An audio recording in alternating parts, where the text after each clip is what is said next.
Welcome class again in today geometry session. तो इस geometry session में मैं आपका सभी का यहाँ पे स्वागत करना चाहूंगा और आपको ये बताना चाहूंगा कि पिछले जो सेशन में थे या फिर पिछला जो हमारा वीडियो था उस वीडियो में हमने problem set third triangle chapter का स्टार्ट किया था और उसमें हमने पहले 3 जो प्रॉब्लम्स थे उनके सोल्यूशन देख लिए थे। तो अब इसको आगे बढ़ाते हैं विद द क्वेश्चन नंबर 4।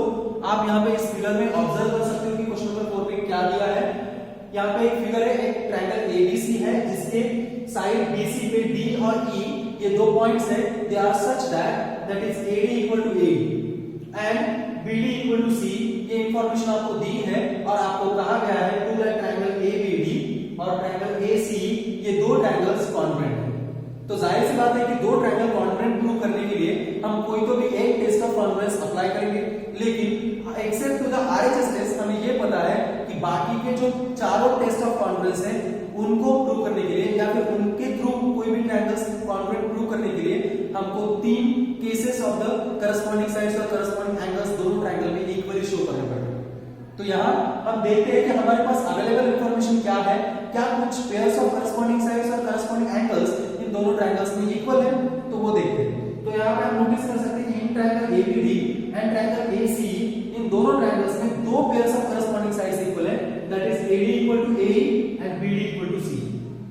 और अगर हम इनके जो करस्पॉन्डिंग इंक्लूडेड एंगल्स है जैसे कि एंगल एडीबी और एंगल एईसी इनको अगर हम कॉन्ग्रुएंट प्रूव करते हैं तो डायरेक्टली हम 2 ट्रायंगल को ऐसे ऐसे कॉन्ग्रुएंट बता सकते हैं। तो वो किस तरह से करेंगे हम यहाँ पे देखते हैं। पहले हम देखते हैं इन ट्रायंगल एडीई।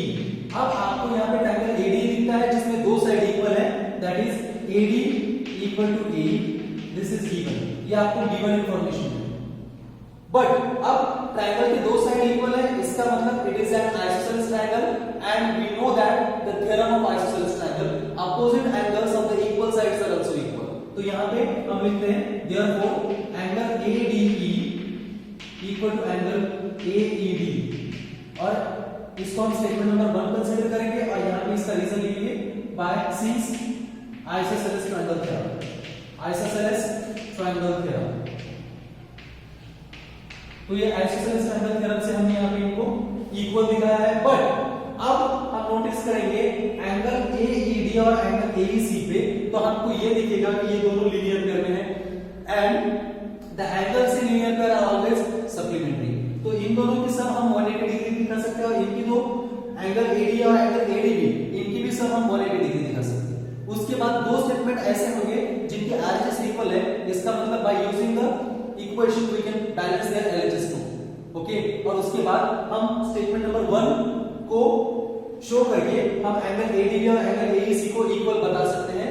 उसके बाद हम दोनों ट्रायंगल की कॉन्ग्रुएंस भी प्रूव कर सकते हैं। देखते हैं यहां। So now angle AEC plus angle that is AED equal to 180 degree by linear pair. ये जो है लीनियर पेयर का एंगल है, linear pair statement number 2। Similarly भी हम उसी तरह से फाइंड कर सकते हैं angle that is ADB plus angle ADE also equal to 180 degree by the linear pair and the statement number 3. अब statement 2 और statement 3 में RHS सेम है। So from statement 1 and 2 we can write, हम लिख सकते हैं angle AEC plus angle AED equals to ये angle ADB plus angle AD. ये दोनों जो इक्वेशन है 1, 2 और 3, सॉरी यहाँ पे 2 और 3 होना चाहिए।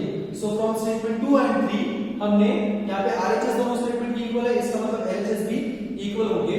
बट अब हम यहाँ पे नोटिस कर सकते हैं क्या एंगल एडी ये एंगल और एंगल एडी ये एंगल दोनों इक्वल है स्टेटमेंट नंबर 1 में। तो यहाँ पे AED एंगल कैंसिल होगा और यहाँ पे AD एंगल कैंसिल होगा। तो यहाँ पे लिख सकते हैं therefore angle AEC equal to angle ADE, sorry मैंने यहाँ पे गलत एंगल कैंसिल कर दिया, एंगल ADE कैंसिल होगा, तो एंगल ADB ये दोनों एंगल इक्वल आएंगे और इसको हम लिख सकते हैं from statement number 1 and the let this statement number 4। Angle AD और एंगल ADE ये दोनों एंगल सेम एंगल है, इसकी वजह से कैंसिल हो जाएंगे क्योंकि हमने इक्वेशन 1 में उनको इक्वल दिखाया था। अब आपके पास एंगल AC और एंगल ADB ये दोनों इक्वल एंगल्स हैं जिसको हम स्टेटमेंट नंबर 4 कहा है। अब इनका यूज हम कॉन्फ्रेंस ऑफ ट्रायंगल में करेंगे। Now in triangle ABD and triangle ACE, in triangle ABD and triangle ACE, that is segment AD congruent to segment that is AE given में दिया है AD equal to AE। next angle ADB congruent to angle AEC from statement number 4। Statement 4 में हमने ये दोनों angles यहाँ पे congruent prove किए हैं यहाँ पे। अब लास्ट में segment BD congruent to segment CE, ये भी गिवन ही है, ये भी हमको गिवन है। देयरफॉर हम ये कह सकते हैं triangle ABD congruent to triangle ACE by SAS test. तो ये रहा आपका proof of the problem number 4। आप इसको ठीक तरह से देख लें, उसके बाद हम आगे बढ़ेंगे with the question number 5। So next problem, चलिए प्रॉब्लम नंबर 5 देख लेते हैं। So in the question number 5 we have the figure of triangle PQR and in which point S is any point of the side QR। Point S जो है side QR पे का कोई भी एक पॉइंट है, तो आपको प्रूव करना है, prove that is PQ plus QR plus PR is greater than 2PS। तो आपको ये प्रूव करना है कि PQ, PR और QR ट्रायंगल PQR के तीनों साइड की जो सम है वो PS के ट्वाइस से ग्रेटर होगी।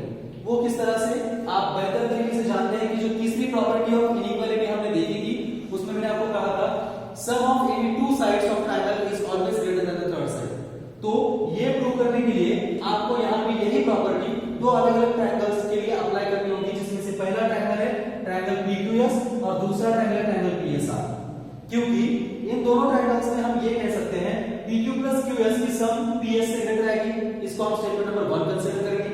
उसके बाद SR प्लस जो PR है उनकी एडिशन ट्रायंगल PSR में PS से ग्रेटर आएगी, उसको हम स्टेटमेंट नंबर 2 कंसीडर करेंगे। उसके बाद उन दोनों की एडिशन करने के बाद हमें ये स्टेटमेंट मिलेगा, तो हो जाएगा आपका question prove that is PQ plus QR plus PR is greater than 2PS।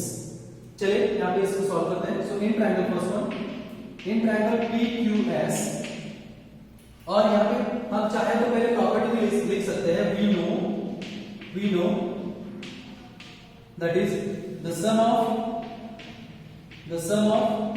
two sides of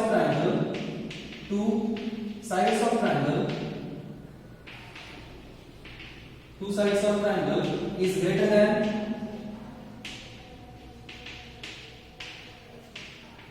third side, is greater than third, ये हमें पता है।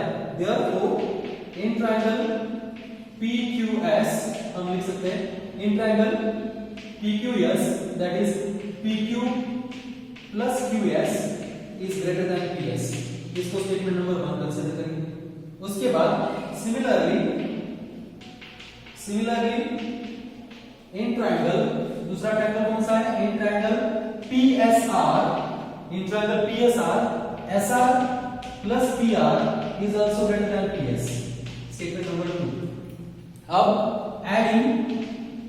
adding 1 and 2, अब दोनों इक्वेशन को ऐड करते हैं तो LHS plus LHS, RHS plus RHS, तो यहाँ पे PQ plus QS प्लस इसकी LHS SR plus PR greater than PS plus PS, 2 times PS, RHS आएगा।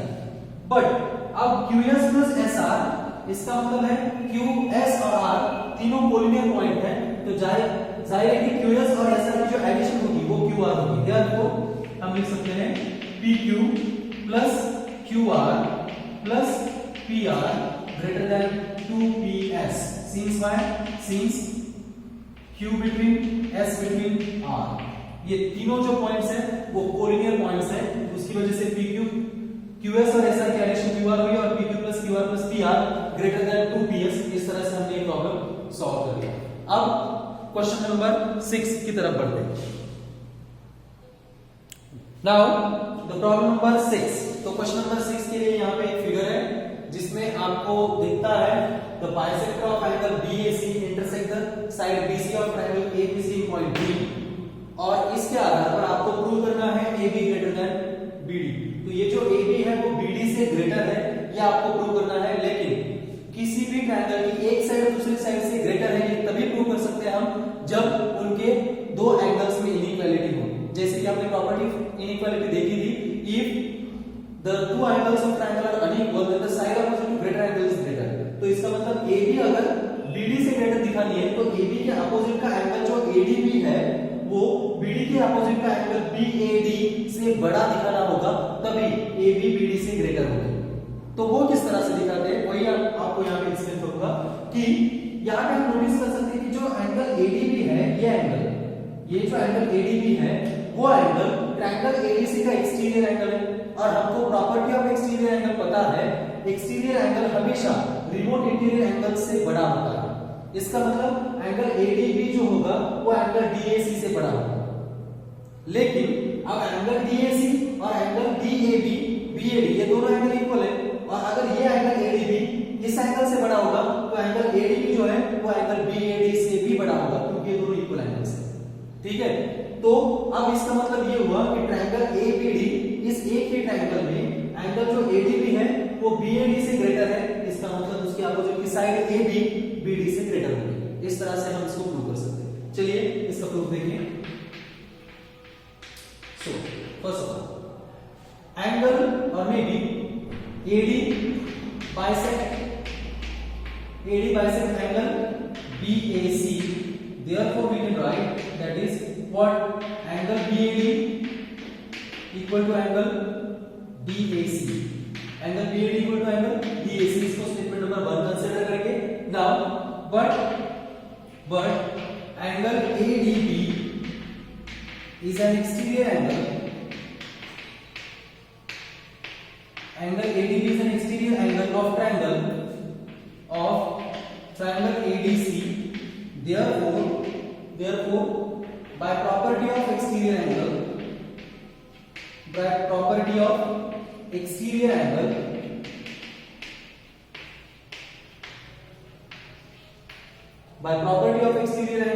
angle ADB is greater than angle DAC, इस एंगल से बड़ा होगा। तो इसको स्टेटमेंट नंबर 2 कंसीडर करेंगे। अब from 1 and 2, now from 1 and 2 we can write angle ADB is also greater than angle BAD, angle ADB is greater than angle BAD, therefore we can write that is AB greater than BD। why? Since side opposite to greater angle, side opposite to greater angle is greater। तो इस तरह से AB greater than BD हमने यहाँ पे prove की है। अब क्वेश्चन नंबर 7 और क्वेश्चन नंबर 8 ये दो प्रॉब्लम्स बाकी रहते हैं, तो इन दो प्रॉब्लम्स के बारे में हम अगले वीडियो में देखेंगे। तब तक के लिए बाय बाय।